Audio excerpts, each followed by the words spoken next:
Let's start this. Welcome to group meeting 2 of this book that I cannot pronounce. Let's get this going here, guys. What are your guys' hot takes on the chapter 3? What you guys feeling?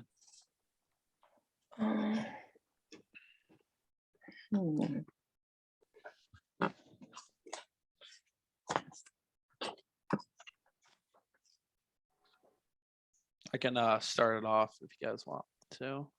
Or ask a starting question. All right. So in chapter 4, he lays out a theory of cultural action, or the methods that people use to create cultural change. What do you guys think of the methods that he lays out in chapter 4? Do you guys agree or disagree with them?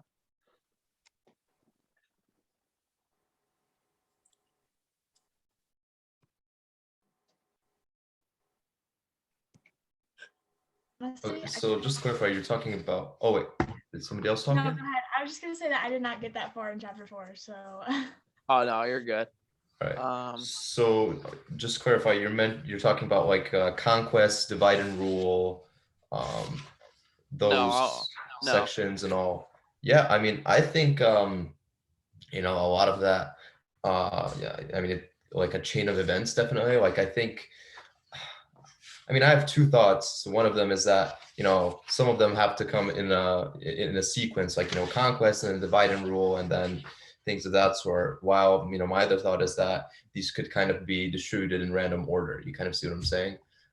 Like how things come about. Because I think, what every situation asks for, especially depending on like the thematics needed within a situation. The author of this book, Paulo Freire, he talks about a lot of the the ways that the elites manipulate and how the oppressed should kind of view an idea or open up to critical consciousness, and that involves the thematics behind that and the way you observe an idea as a whole. I think in different situations different things are asked for.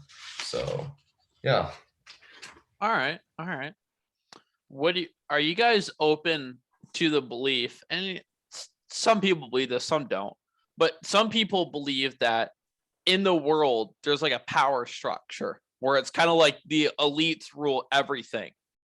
The different elites of that country will rule that country how they want, right? And you kind of see this in Mexico. You can see this in Venezuela and stuff. And it's the way I see it is the rich get richer and the poor get poorer, and they also get oppressed more because the rich are going to create laws that benefit them. So do you guys kind of believe in like this power struggle between the rich and the poor?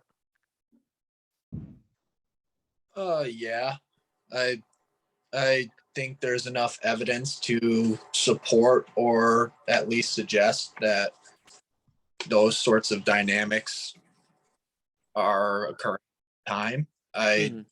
I don't think there's any, for obvious reasons, like there isn't like couldn't say a percentage, or you couldn't give data or like statistical analysis of how often it occurs.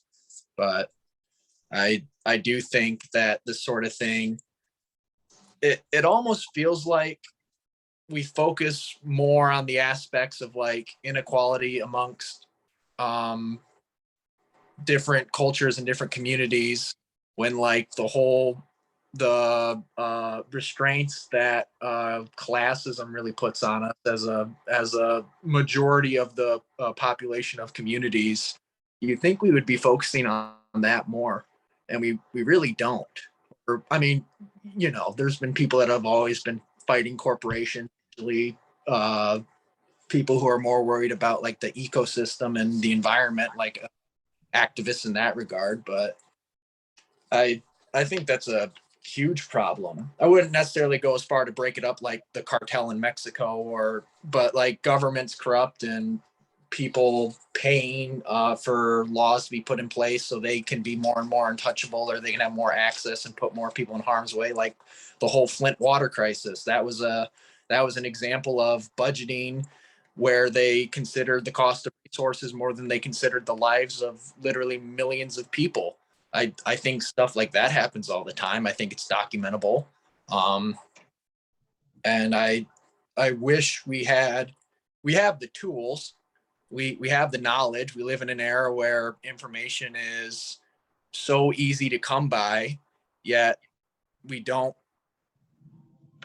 feel like with how fast you can get information, how easy it would really be to come together in a day like today. It feels like we have a lot of clashing of interests over natural progression at this point. I think that's frustrating. One of the things I brought up with like bipartisanship in the last discussion, but that's my little take on that.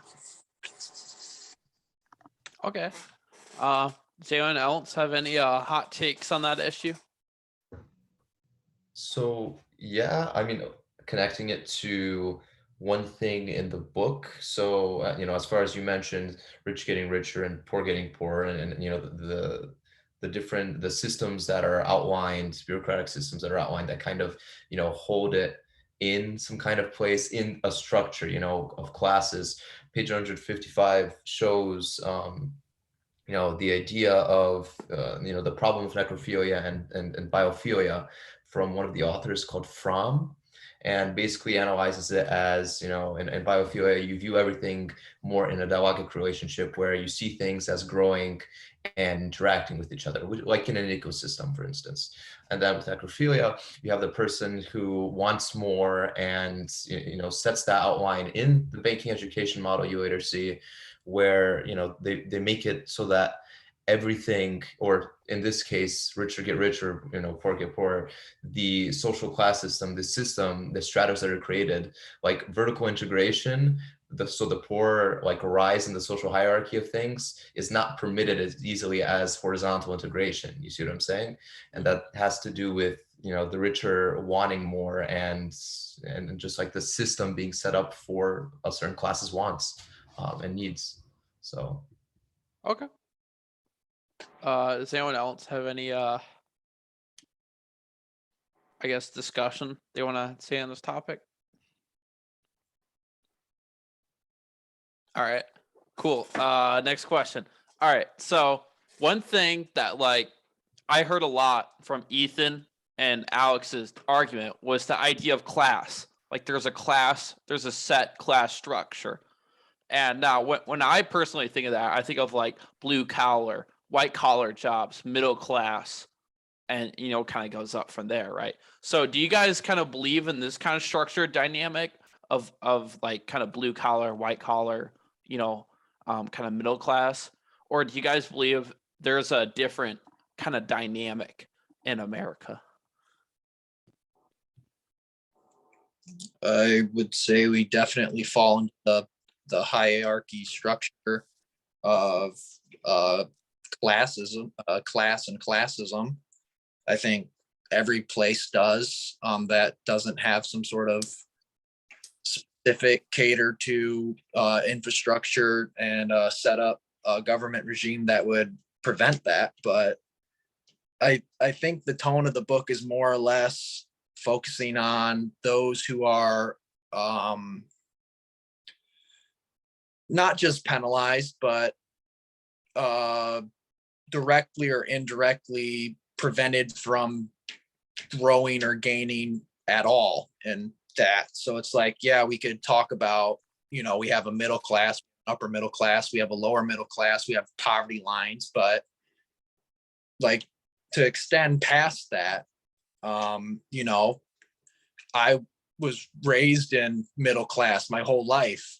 For me to be there with limited amount of resources, that would imply that someone spent their whole entire life just barely above or below or way below the poverty line. Now, to take food off my plate and give it to them, I would always feel like that's me somehow being punished for living a lifestyle that I've only ever known. But to them, that would be them getting some form of equity. I can understand why that would create the conflict or delay, some sort of increasing the overall standard of living for people in a impoverished living circumstance. I can see how that would relate to classism more as when the book talked about how I don't think I'm oppressed. Like, let me make that clear. But it talks about people who are oppressed. If we're talking in terms of like classism, with the rich getting richer and the poor, or those closer to the poor becoming poorer, I could definitely see like how this would be a form of isolation, pitting those in the worst social environments against each other, so they're not focusing on organizing and getting aligned and actually fixing the real problem for classism in that regard. Mhm. Yeah, great thoughts. Does anyone else have any opinions on this?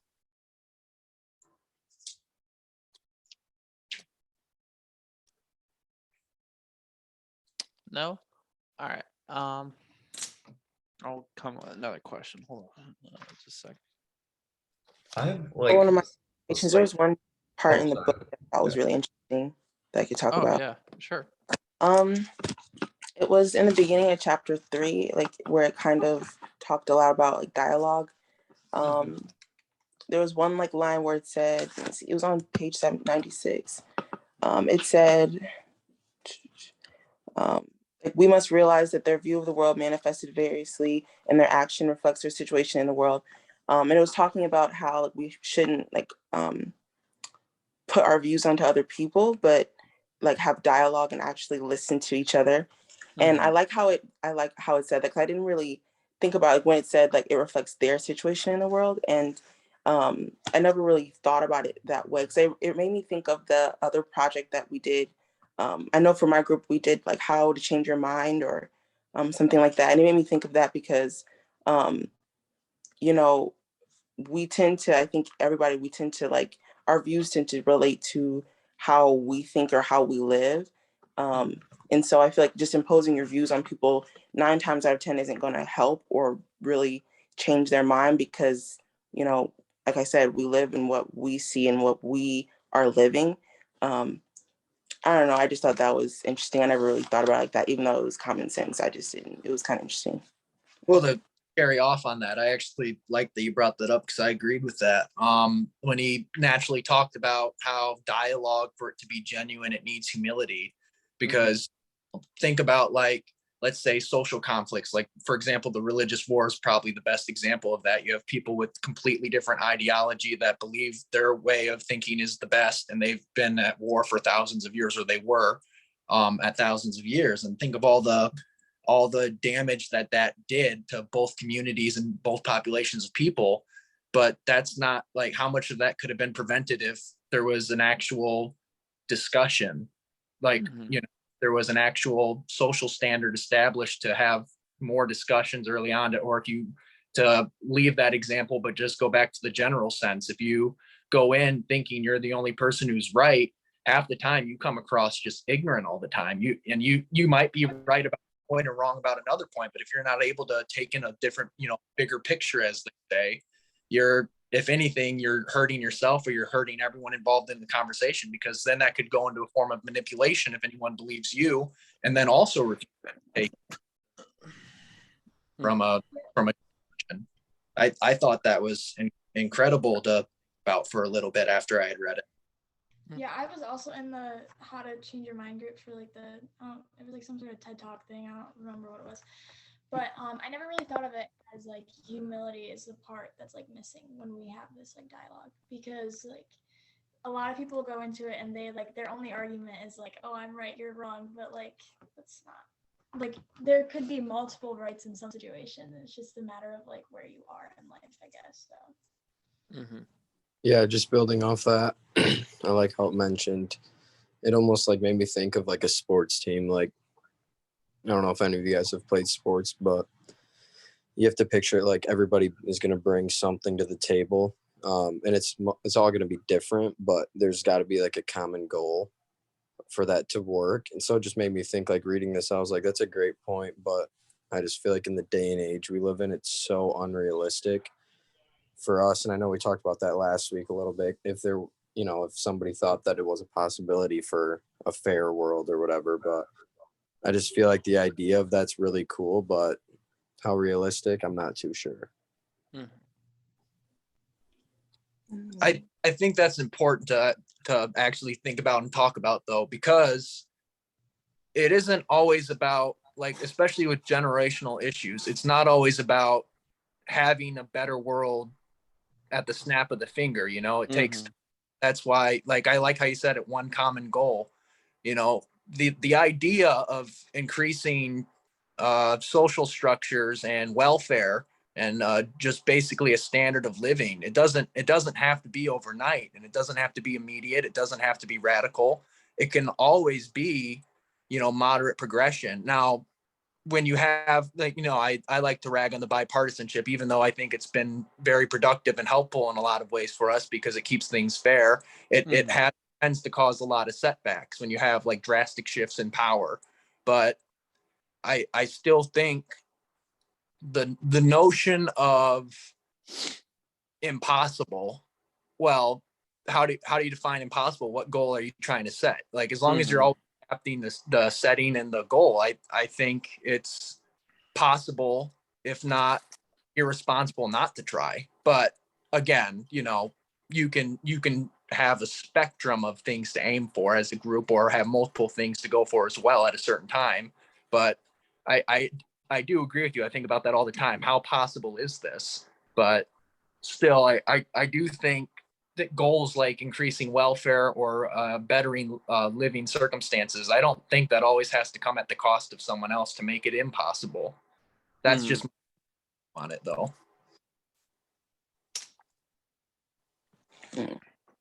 Because I know it mentioned right here, it said, if I do not love the world, if I do not love life, and if I do not love people, I cannot enter dialogue. And that's why I kind of feel I don't really have much, I guess, hope, I guess, that there will be much liberation, and like this, it could be like this almost perfect society. Because I do think, like I mentioned, like we're all very selfish in a way. We're thinking about ourselves most of the time before other people. And like it Mhm. says, like, we don't love the world or love life or people. And I think most of us aren't really going into a dialogue with that mindset. I think a lot of us are very, I want to get my point across and I'm correct and I just want to educate you instead of um, us educating each other. So Yeah.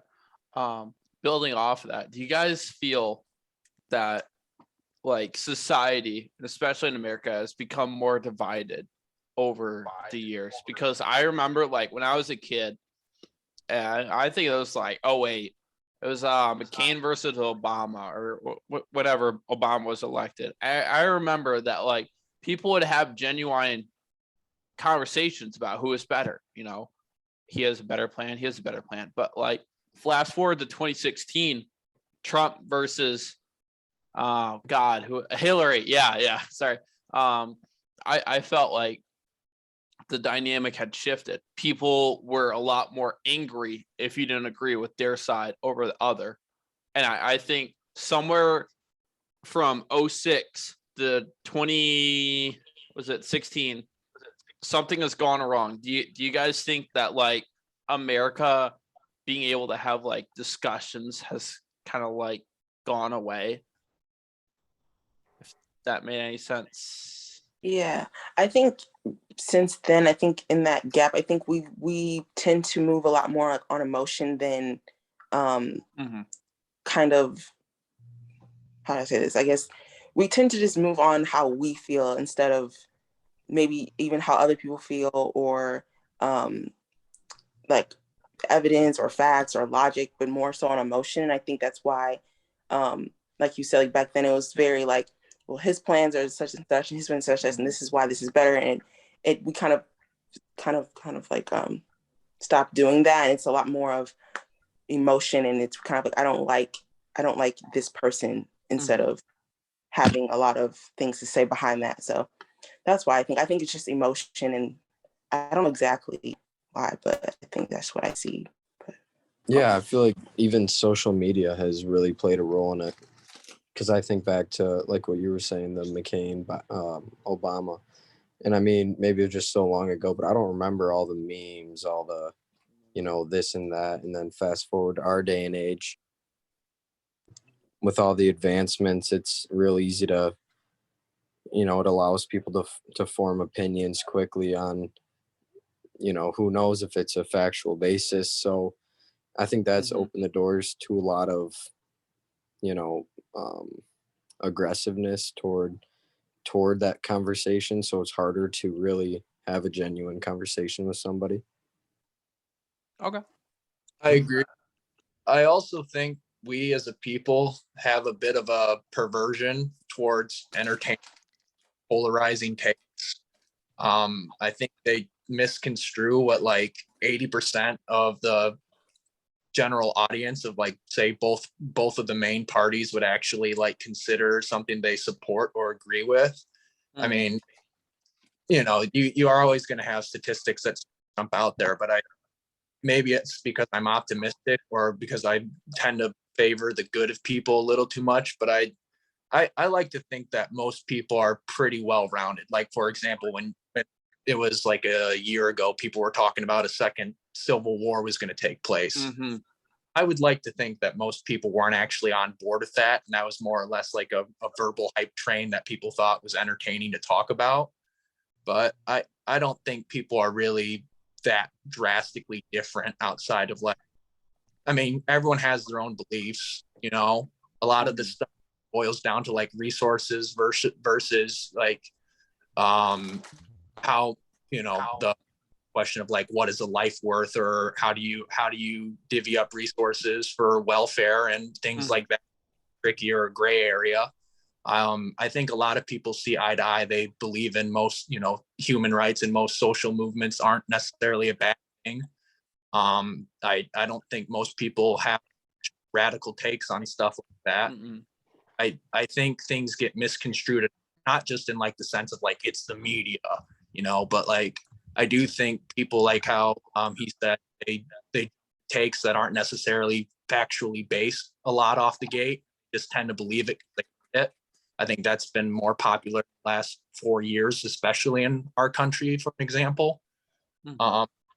But I don't think, like I said with the Civil War, I don't think people are really ready to just jump out the gate and start swinging and screaming at each other or going crazy like that at all the time. I don't think it's necessarily that tense.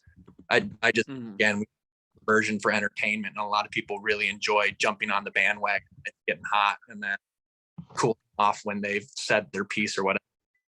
Yeah. Man, yeah, that was really well put. Does anyone else have any kind of last words they want to put on that topic? All right, cool. Yeah, that was pretty good. I'll try and find something we can talk I did about. have a question. Oh yeah. Okay, so in the beginning of chapter 3, it kept mentioning how a dialogue is the encounter between people who name the world. And I didn't know, like, how did you guys take that? Because I was so confused. It kept mentioning that. I don't know if you guys remember, but it's a like, Um, I don't know, maybe I can just explain it. And then it says like, and it says like a dialogue is the encounter between people who name the world.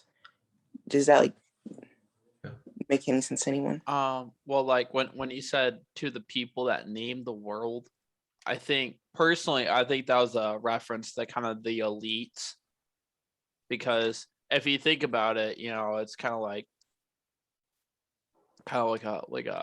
we talked about hierarchy, we talked about classism, and I think the people who label the world are most likely the elites. Is it in this book at least, because I feel like they're the ones that really name things. Like someone can come out and say this is true, this is really happening, but then it really takes a lot to grow a movement. It's kind of like the elites really have the power, in my opinion, because I mean people make movements all day every day. You can look on change.org, sign a petition or whatever, and everyone on that petition believes that change is imminent, or that something is going to happen, something's going to change. But I mean, most of those change.orgs, nothing happens, and I don't think what change.org is doing wrong. I just think that the people that hold the real power are the people that can get things done. It's kind of like the Wizard of Oz. When they finish their adventure, they go into that big room, and the voice says, "Don't look behind the curtain." And he looks behind the curtain, and he finds out, that this person has been controlling everything all along. I think it's kind of like that, in my opinion. That makes sense. Yeah. So wait, That made sense. can you guys hear me right now? Yeah. Okay, just making sure. Okay. Yeah. Okay. So as far as what you had mentioned, Mahaya, so it was okay, dialogue. Could you repeat what you said one more time? Sorry. It mentioned in the book, like how dialogue is an encounter between people who name the world, and I was kind of confused on that. But looking at now, it makes sense, because Okay. it says dialogue is the encounter between men mediated by the world in order to name the world, and then it says like hence, yeah. So, but that's kind of the question I had. Okay. Yeah, meaning like I was going to add to that on once again, like an example on page 116, as far as people seeing the world in a specific type of way and kind of and being I guess objectively or subjectively stating that or displaying that, one of the things is that people see it on page 116. It's the decoding of a message. It's kind of like an experiment or asking questions or some kind of picture that some researchers are showing to a group of Chilean, just a group in Chile there, the country. And it relates to like the codification of a message, and that codification, if it doesn't relate, what am I saying? They basically they understand it in a way that it relates to them. But then if you take out any other portions of that code where it's more like, oh, you have to imply something out of it in one instance where, the message isn't directly there, or in the second instance, you just understand it in whatever way it relates to you. So that's kind of like what I'm getting from, what you'd mentioned. So The other thing that I wanted to say about that too, it says on page 88, if you read on, it says human existence cannot be silent, nor can it be nourished by false words, but only by true words with which men and women transform the world. To exist humanly is to name the world, to change it. So when he's talking about naming things, naming the world, renaming the world, one of the quotes that I wrote down here for the chapter 3 activity we had, it was, the naming of the world, which is an act of creation and recreation, is not possible without love. I think that ties back to have dialogue and to have genuine revolution.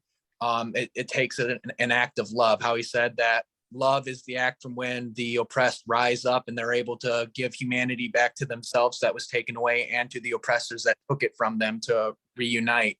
When he's talking about naming the world, he's talking about changing it, whether it's the environments or the ecosystems, the circumstances, the environment, all of that is what he's saying. We have the ability, unlike other animals, which he goes on in chapter 3 and 4 to talk about, we actually have a praxis. What makes us different from other animals, we can think on our actions as we act, and we can reflect on them simultaneously. That's when he's talking about the praxis that you need to have a genuine dialogue. You can't just be one of the people who act on something and don't think about it. Those who think that everything is predetermined. You can't just think on something and never act on it. Those who just sit and ponder. You have to be someone who does both at the same time in order to actually have successful change implemented in environments. So what he's saying by that is, we are capable of taking what we have, and we're actually capable of considering it and enacting change and actually processing that for what we aim, whatever our common goal is to aim for it. Which, while I'm on this tangent, I thought it was, I don't know if it was just me, I don't know if anyone else got this from chapter 1. He explicitly talks about how the oppressed are the ones who have to rise up and overthrow their oppression, but then also be willing to free themselves and their oppressors and not reverse the cycle that used to be.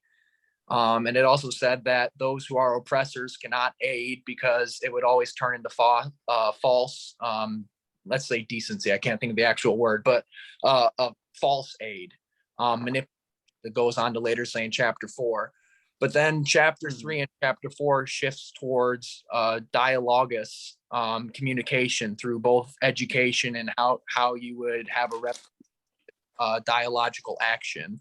And it involved revolutionary leaders who aren't necessarily those who are oppressed, but they usually are, let's say like a Martin Luther King figure.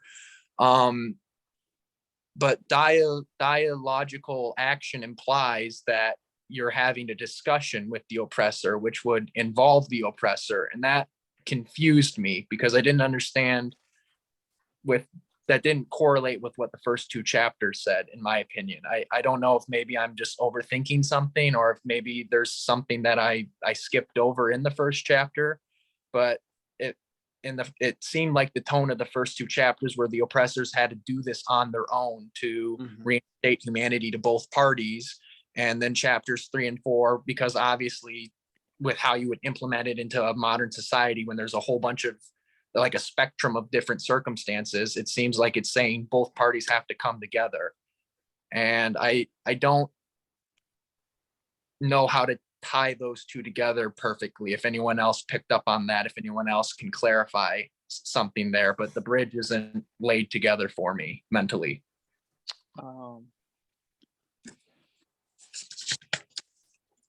There was one quote that I think kind of hopefully answers your question. He was talking about kind of the people that were being oppressed, and he said, if the people who are being oppressed rise up and seize the oppressors, they must be careful that they do not turn around and just merely copy the actions of the oppressed again. And I think that relates to what Ethan was saying, because I think a lot of the times, a lot of these movements to overthrow the government are good in nature because they see the crimes that the government is committing, right? But then they go around, and because they've never seen a different model of how the government should run, they go back and repeat the same crimes that they were trying to prevent. I don't know if that entirely answers Ethan's question, but that's kind of how I took it, I suppose. Does anyone else have any ideas on that topic while we're on it?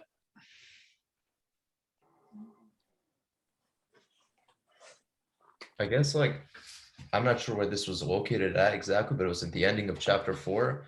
I mean, it talks about like being authoritarian and authoritarianism as 2 different things. Like as far as the whole movement, like you can and bringing, you know, a government system into place.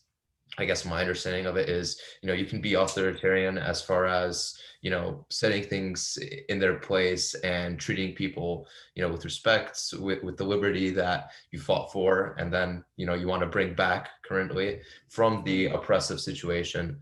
But once it turns into authoritarianism, where you completely disregard, you know, like you said, you become the oppressor once again, then that's like, I mean, then that's, I guess that connects to what people fight for, like you had mentioned, and what people kind of like set afterwards as a system based on what they already know.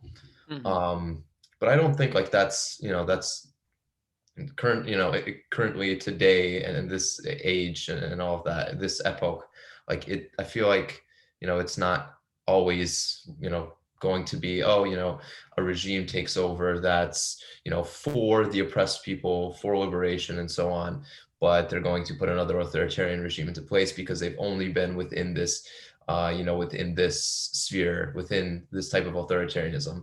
I mean, I guess if there's like complete alienation of society by the government, which has been done and is done in a lot of places today, then I guess that's possible. But I still think, I mean, I guess that's the question that comes with a, you know, international involvement by other states and what role, you know, they can have in the creation of a country or in a state itself. But, you know, when does it come too far as to when, you know, states themselves kind of like, you know, outside states don't take to understand, one state's specific needs, or the resources that a state is maneuvering on, and places a higher priority on than other actors, for instance.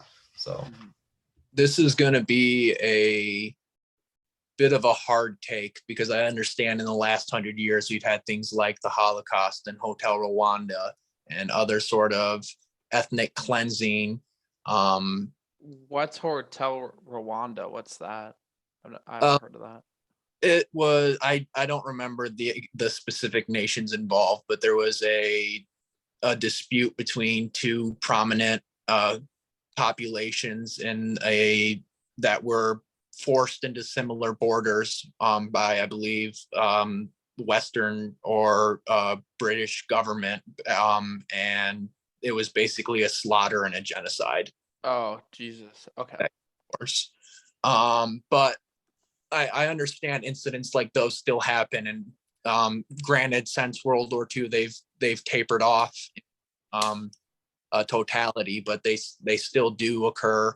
I know, like, there's one that's going on right now, if everything that I've heard is true. But that said, I think we have the benefit of living in a time frame where, as a species, and as a community, our capacity for empathy is growing at a much faster rate than what would have been necessary for a population 50, 100, 150, 200 years ago. And what I mean by that is, our country is not old by any means in terms of in worldview. For example, the Roman Empire, the Egyptians, how long ago they were and how long they had their power. We don't have a long-standing country in any sense of the idea, but not just us, but as a world as a whole, the social strives that we've had in the last century alone is, I like to think about, it's unrealistic. If you were to talk about how fast progression has occurred, I think that's great, because it highlights what I was talking about earlier with, if you have a common goal or aim for common goals and you're persistent with them, I think increasing the standard of living is not unreasonable or impossible on the same front. And I also think it shows evidence for, as a species, as we grow smarter and become more advanced, we're learning things that we didn't previously know about ourselves that are starting to matter a whole lot more. Like, for example, mental health. Caring about environments and how they affect children that are raised in them, social structures, community centers, things like that, how they play a role on an individual's development, psychologically and physiologically. I think those things are starting to matter a whole lot more to us, and they should. I think that's a goal to aim as you increase standard of living. That doesn't necessarily help, let's say, for, again, classism or people who are oppressed, systemic racism, things like that we've heard. The problem with those is they're very hard to gauge, because when you have generational issues like that, it's very hard to look at a map of, say, 100,000 people and decide, outside of regions that are worse off economically, how bad a place is suffering. That's not entirely true, but just a summarization of it. But I think it is possible, even if you're not changing the certain hierarchical structure of an environment, I think it is possible to still increase the net bottom without harming the top. And I think that's something that we have been doing vigorously through supporters and through just people starting to actually know about things and care about things. And I think that's important to know, as far as aiding with oppression, and aiding with people who are worse off, increasing equity, increasing equality. I think those are things that have happened at an astronomical rate in the last 2 centuries, particularly, but last century alone, it's been phenomenal on a worldview. And I hope it only continues and people don't grow ignorant because of how polarizing things are in the current day. But I think that's important to note. Yeah, absolutely. Does anyone else have any ideas or questions they want to talk about? Mahaya, did that answer your question about naming the world? I completely meant to ask you. I went off on the tangent. I'm sorry about that. Yeah, all of you guys' explanations it made a lot more sense to me because I was so lost reading. I'm just like, I don't know why I couldn't get it all together. Yeah. Perfect. All right. Well, if anyone doesn't have any more ideas, I suppose we could end the meeting then. I will say to sort of end it if no one else has anything. The notions for chapter 4, how he talks about how you can have a successful revolution, how it has to be a dialogical action. At first it really, what it seemed like is he listed examples of how oppressors maintain power through things like divide and rule, conquest, manipulation, cultural invasion, how they do it such like preventing organization. And it felt like he just basically took those concepts and inversed them to how we should have revolution. And at first it was frustrating, like to obtain liberation, you need to have organization, you need to have trust, cultural synthesis. But then it struck me as, well, if you're opposing something and you're trying to revolt against it, doing the exact opposite would be the most natural resolution. I like how he tied it to in chapter 3, how you would go about creating a curriculum for education that would be dialogically based, to where the teachers and the students become teacher students and student teachers, where you leave humility at the door. I think that's dangerous in things in certain subjects, like for example, math. Going through a math course, in my mind, I'm always like, just give me the right answer and tell me how you got it. So I know, even though concepts are also always changing and I understand the need for development, but I liked how it got tied together. And I after he justified it, like, once you have unity, you can have organization because it's the natural byproduct of it. And then to have organization disrupts isolation that the oppressor would cause. And then that allows you to organize more. And then the more of you realize, less power they have. Yeah, absolutely. Thought it made a lot of sense. I do think we implement it partially here and there, but to see an entire society based off that completely all the time and always adapting, I think it's something that we're living in the now. And I thought that was really great to read. Obviously I am unread and not wise and short-lived in my life. And, I can learn concepts and I can relearn concepts that I've thought I've already known to be better read on certain things, but I obviously don't have the answers for this. I think this is important to read now in our current social strife. The last, before COVID became so polarizing and people have focused on that, but thinking back to the George Floyd and the backlash that happened from that horrific incident, and then everything that happened since then, or both attempted changes or genuine changes that were supposed to help. A lot of them did. I'm not saying they didn't or anything like that. A lot of it did, but to know that that's still happening, as one aspect of oppression, I'm grateful to be able to read something like this and be able to apply critical thinking to know that I might have a chance of helping. But we're watching this happen. It's always happening. It's always changing. The goalpost always moves, as they say. You aim higher and higher for better social standards, for better living circumstances, for higher welfare and standards of living. So I hope we don't allow what's polarizing and what's scary to watch on the news, or I hope we don't let that deter us from this goal of, if not just equity, but equality. Maybe not, an outcome, but the equality for all to have a fair start, a fair chance, a fair life, equal opportunity across the board, things like that that are very complex and very scary and hard to aim for. I hope we don't lose sight of that goal. And I know this class is ending soon, but I wanted to also say I wish you guys the best on your own journeys and figuring everything out. College is unnecessarily scary and hard. And you guys have been great to learn from over the semester. And I want to wish you all the best. And thank you for being a part of my life for this small time. It has been wonderful to get to know some of you. Yeah. Thank you. All right. So on that note, does anyone else have any topics they want to talk about? All right.